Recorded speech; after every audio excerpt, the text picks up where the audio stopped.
健身增肌咗一段時間，但好耐都冇成果，可能忽略咗脾胃。唔少人為咗健身付出咗好多時間同埋心機，訓練 program 操到好密，有額外攝取咗蛋白質同埋碳水，但係磅數都係唔上唔落，有時都唔知點算好。增肌唔單止係食幾多練幾多嘅問題，身體嘅消化吸收能力亦都相當重要。而脾胃正正就係將食物轉化為營養嘅關鍵。脾胃點樣影響肌肉生長？傳統中醫理論講嘅脾胃，其實類近於現代醫學嘅消化系統。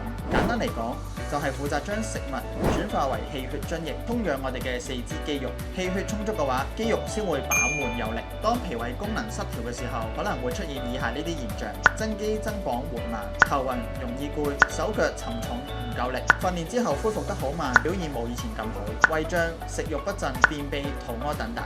脾胃就好似工廠機器，食物就係原材料。